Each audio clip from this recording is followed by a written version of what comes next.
दोस्तों 2014 में 28,13,503 अमेरिकी नागरिकों की मृत्यु हुई। इनमें से 4,000 से भी कम लोग ऐसे थे जिनकी संपत्ति उनकी मृत्यु के समय $8 मिलियन थी। और ऐसे ही लोगों में से एक थे रोनाल्ड रीड। रोनाल्ड रीड को इससे पहले शायद ही दुनिया में कोई जानता था। अपनी वसीयत में रीड अपने सौतेले बच्चों के लिए $2 मिलियन और लोकल हॉस्पिटल और लाइब्रेरी के लिए $6 मिलियन छोड़ कर गए थे। जो लोग रोनाल्ड रीड को करीब से जानते थे उनका दिमाग चकराया हुआ था कि इस इंसान के पास आखिर इतना पैसा आया कहाँ से। रोनाल्ड रीड अपने परिवार में हाई स्कूल पास करने वाले पहले सदस्य थे। उनकी लाइफ बहुत सिंपल सी थी।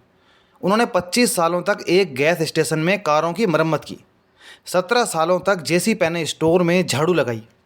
38 साल की उम्र में रीड ने $12,000 में एक 2 बेडरूम वाला घर खरीदा और पूरी लाइफ वो इसी घर में रहे। जब वो 50 साल के थे तो उनकी पत्नी की मृत्यु हो गई। उसके बाद उन्होंने दोबारा शादी नहीं की। 2014 में 92 साल की उम्र में जब उनकी मृत्यु हुई तो तब जाकर इस साधारण से इंसान ने सुर्खियां बटोरी और लोगों की जुबान पर रोनाल्ड रीड का नाम आने लगा। जब रीड की लाइफ को पूरी तरह से देखा गया तो पता चला कि उनके पास इतनी दौलत होने का कोई खास रहस्य नहीं था। उन्होंने न तो कोई लॉटरी जीती थी और ना ही उन्हें यह पैसा विरासत में मिला था। रोनाल्ड रीड ने जितना हो सका उतनी बचत की और उन बचाए हुए पैसों को उन्होंने ब्लू चिप स्टॉक्स में लगा दिया। ऐसा वो हमेशा करते गए और उसके बाद उन्होंने दशकों तक वेट किया जब तक कि वो छोटी सी राशि बढ़कर $8 मिलियन में बदल गई। बस यही सीक्रेट था रोनाल्ड रीड के अमीर होने का। दोस्तों, क्या आप सोच सकते हो कि एक साधारण सा इंसान जिसने ना बहुत ज़्यादा पढ़ाई की हो, ना ही उसकी कोई फाइनेंशियल बैकग्राउंड थी, उसने भी एक सिंपल सा स्टेप फॉलो करके $8 मिलियन की विशाल रकम बना ली। यह सब पॉसिबल हुआ पावर ऑफ कंपाउंडिंग की वजह से। रीड ने जिन ब्लू चिप स्टॉक्स में पैसा लगाया उन्हें ज़िंदगी में कभी बेचा नहीं। रोनाल्ड रीड की मृत्यु से पहले एक और इंसान सुर्खियों में था जिसका नाम था रिचर्ड फुस्कॉन। रिचर्ड वो सब कुछ था जो रोनाल्ड रीड नहीं था। उसने एमबीए की पढ़ाई हार्वर्ड यूनिवर्सिटी से पूरी की। उसने फाइनेंस के बिजनेस में इतनी सक्सेस हासिल की कि वो लगभग 40 साल की उम्र में ही रिटायर हो गया। क्रेन्स बिजनेस मैगजीन ने एक बार उसे बिजनेसमैन की 40 अंडर 40 की लिस्ट में शामिल किया। 2000 के पहले दशक में उसने ग्रीनविच कनेक्टिकट में एक 18,000 स्क्वायर फीट के घर को बड़ा करने के लिए बहुत ज़्यादा लोन लिया। इस घर में 11 बाथरूम, 2 स्विमिंग पूल और 7 गैराज थे। इस घर का महीने का जो मेंटेनेंस का खर्चा था वो था $90,000 से भी ज़्यादा। फिर 2008 का फाइनेंशियल क्राइसिस आ गया जिसने सभी की हालत ख़राब करके रख दी थी। रिचर्ड फुस्कॉन की ज़िंदगी में भी 2008 का ये फाइनेंशियल क्राइसिस बहुत बड़ा संकट साबित हुआ। बहुत ज़्यादा लोन होने की वजह से वो दिवालिया हो गया। उसकी अब कोई इनकम नहीं थी। सबसे पहले उसके पाम बीच वाले घर पर कब्जा किया गया। उसके बाद 2014 में उसकी ग्रीनविच मैंसन की बारी आई जिसे इंश्योरेंस कंपनी के द्वारा 75% कम दामों पर नीलाम कर दिया गया। दोस्तों, रोनाल्ड रीड एक पेशेंस वाले इंसान थे जबकि रिचर्ड फुस्कॉन एक लालची इंसान थे। दोनों की शिक्षा और अनुभव में भी काफ़ी फ़र्क था। ये दोनों स्टोरीज़ हमें बताने के लिए काफ़ी हैं कि पैसों के बारे में हमारा व्यवहार कितना इंपॉर्टेंट रोल प्ले करता है। जब तक आप पैसों की साइकोलॉजी को नहीं समझते, जब तक आप पैसों को मैनेज करना नहीं जानते, तब तक आप चाहे कितना भी पैसा कमा लो या आपके पास कितना भी पैसा हो, आपसे वो पैसा ऐसे फिसल जाएगा जैसे मुट्ठी से रेत फिसलती है और हमारा हाथ खाली रह जाता है। दोस्तों, इन स्टोरीज़ में से मैं आपके साथ 5 पॉइंट शेयर करूंगा जो पैसों के साथ आपके रिश्तों को बेहतर बनाने में आपकी हेल्प करेंगे। सबसे पहला है रिच वर्सेस वेल्दी। दोस्तों, जब आपको कोई इंसान दिखता है जिसके पास महंगी गाड़ी होती है, महंगे कपड़े होते हैं, एक बड़ा सा घर होता है, तो उसे देखकर हम अक्सर ये सोचते हैं कि ये इंसान कितना अमीर है, कितनी दौलत है इसके पास। अक्सर हम सबकी यही सोच होती है। लेकिन क्या आप जानते हो कि हमारा ऐसा सोचना बिल्कुल गलत है। हो सकता है कि वो गाड़ी उस इंसान ने लोन पर ली हो, वो बड़ा सा घर जो उसके पास है उसकी हर महीने लाखों रुपए की बैंक की किस्त जा रही हो। हमने अक्सर देखा है कि बहुत से ऐसे लोग हुए हैं जो एक टाइम पर राजाओं की तरह लाइफ स्टाइल जीते थे, लेकिन आखिर में वो कंगाल हो गए, बैंकरप्ट हो गए। बैंक का लोन न चुका पाने से उनका सब कुछ जब्त हो गया। दोस्तों, मॉर्गन हाउसल अपनी book the psychology of money में कहते हैं कि असली दौलत वो नहीं होती जो आपको दिखाई देती है, बल्कि असली दौलत वो होती है जो दिखाई नहीं देती है। रिच लाइफ स्टाइल होना और दौलतमंद होना दोनों अलग बातें हैं। एक इंसान की दौलत वो एसेट्स होती है जो उसके लिए इनकम जनरेट करती है, जिसका मूल्य प्रतिदिन बढ़ता रहता है। एक इंसान इस बात से दौलतमंद होता है कि उसके पास कितनी ऐसी एसेट्स हैं जो उसके लिए इनकम जनरेट करने का काम करती हैं, जो तब भी उसके लिए काम करती हैं जब वो वहाँ फिजिकली प्रेजेंट ना भी हो, जैसे real estate, gold, stocks, mutual funds etcetera. तो दोस्तों, आपको वेल्दी बनने पर फोकस करना चाहिए, आपको एसेट्स को क्रिएट करने पर फोकस करना चाहिए, ना कि रिच दिखने पर। दूसरा पॉइंट है getting wealthy versus staying wealthy.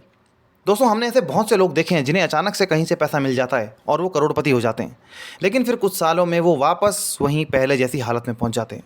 Morgan Housel अपनी book the psychology of money में कहते हैं कि अमीर बनना और अमीर बने रहना दोनों अलग अलग बातें हैं। अमीर बनने के बाद अगर आपका अपने पैसों के प्रति व्यवहार अच्छा नहीं है तो आप अमीर बने नहीं रह सकते। आपको पैसों की साइकोलॉजी को समझना होगा, पैसा कैसे काम करता है ये जानना होगा। अगर आप पैसों को सिर्फ खर्च करने का साधन समझोगे तो आप चाहे कितना भी पैसा कमा लो, आपका पैसा कहाँ चला जाएगा आपको पता भी नहीं चलेगा। पैसा आपको वो चीज़ दे सकता है जो आपको कोई नहीं दे सकता है, और वो है फ्रीडम। अगर आप अपने पैसों को सही जगह काम पर लगाते हो, जहाँ वो आपके लिए और ज़्यादा इनकम जनरेट करने का काम करता है, तो आपका पैसा कभी कम नहीं होगा बल्कि और ज़्यादा बढ़ता रहेगा। यहाँ ये भी ध्यान रखना ज़रूरी है कि आपको अपने पैसों को बुरी इन्वेस्टमेंट, धोखेबाज लोगों से और फ्रॉड स्कीम से भी बचा के रखना ज़रूरी है। पूरी रिसर्च करने के बाद ही आपको अपने पैसों को इन्वेस्ट करना चाहिए। जैसे अगर आप उन पैसों से रियल एस्टेट खरीदते हो तो एक तो आपकी प्रॉपर्टी की वैल्यू बढ़ती रहेगी और वहाँ से आपको हर महीने रेंट के रूप में पैसिव इनकम आती रहेगी। अगर आप स्ट्रॉन्ग फंडामेंटल्स वाले क्वालिटी स्टॉक्स बाई करते हो और उन्हें लॉन्ग टर्म तक होल्ड करके रखते हो तो एक तो आपको वहाँ से डिविडेंड के रूप में पैसिव इनकम होती रहेगी, प्लस आपके स्टॉक्स का जो प्राइस है वो भी फ्यूचर में बढ़ता रहेगा। तो दोस्तों, अगर आप अमीर बनना चाहते हो और अमीर बने रहना चाहते हो तो आपको अपने पैसों को सही जगह पर काम पर लगाना होगा। पॉइंट नंबर 3 है नथिंग इज़ फ्री। इस दुनिया में दोस्तों कुछ भी फ्री नहीं है। अगर आपको वेल्थ क्रिएट करनी है तो इसके लिए आपको भी कुछ पे करना पड़ता है, और वो है आपका अपने इमोशंस पर कंट्रोल, आपका पेशेंस।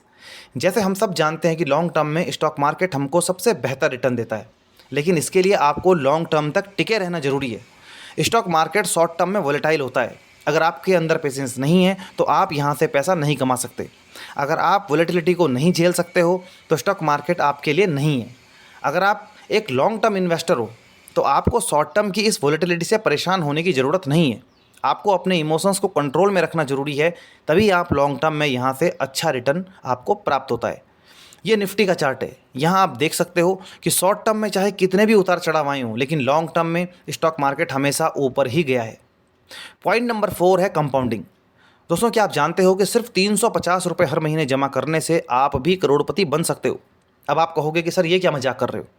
जी हाँ दोस्तों, मैं बिल्कुल सही बात कर रहा हूँ। अगर आप आज से 350 रुपये हर महीने जमा करना स्टार्ट कर दो तो आज से 40 साल बाद आपके पास होंगे लगभग 1,09,00,000 रुपये। यहाँ पर हमने 15% का एनुअल रिटर्न कैलकुलेट किया है, जबकि इन 40 सालों में आपने जमा किया है सिर्फ 1,68,000 रुपये, और उस पर आपको जो रिटर्न मिला है वो है लगभग 1,08,00,000 रुपये का।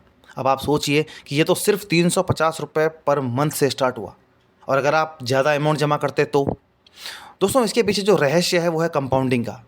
और कंपाउंडिंग में ये बात मायने नहीं रखती कि आप कितना जमा करते हो, बल्कि मायने ये रखता है कि आप कितना ज़्यादा समय अपनी इन्वेस्टमेंट को देते हो।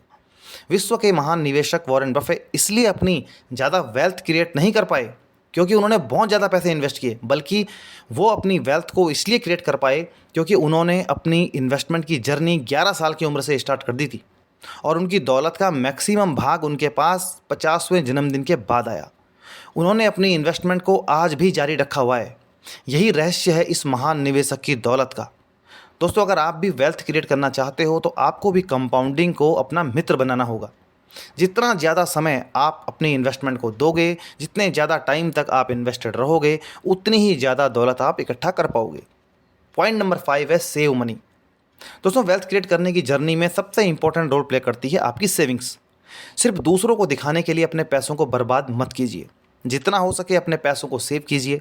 कुछ लोग कहते हैं कि महीने के खर्च के बाद जो पैसा बचेगा उसे सेव करेंगे। अगर आप भी ऐसा करते हैं तो आपको ये सोच बदलने की ज़रूरत है। आपको सबसे पहले अपनी मंथली इनकम में से सेविंग्स को अलग करना होगा। उसके बाद जो पैसा बचेगा उससे ही आपको अपना सारा खर्च चलाना है। सेविंग्स पर फोकस करना बहुत ज़रूरी है, क्योंकि अगर आपकी लाइफ में ऐसा समय आ गया जब आपकी कोई भी इनकम न हो रही हो तो आप ऐसी स्थिति में सर्वाइव कैसे कर पाओगे। कुछ लोग कहते हैं कि आज ज़िंदगी का आनंद ले लो, कल ज़िंदगी किसने देखी है। ये सोच दोस्तों बिल्कुल गलत है। अभी कोविड-19 के समय हमने देखा है कि बड़ी से बड़ी सैलरी वाले लोगों के सामने भी अपने रोज़मर्रा के खर्चों को चलाने की समस्या खड़ी हो गई थी। इसलिए ऐसा आपके साथ ना हो, इसके लिए आपको जितना संभव हो सके उतना सेव करना ज़रूरी है। दोस्तों ये सब बातें मैंने सीखी हैं मॉर्गन हाउसल की बेहतरीन book the psychology of money से। अगर आप भी पैसों के प्रति अपने व्यवहार को बेहतर बनाना चाहते हो तो आपको ये बुक अवश्य पढ़नी चाहिए।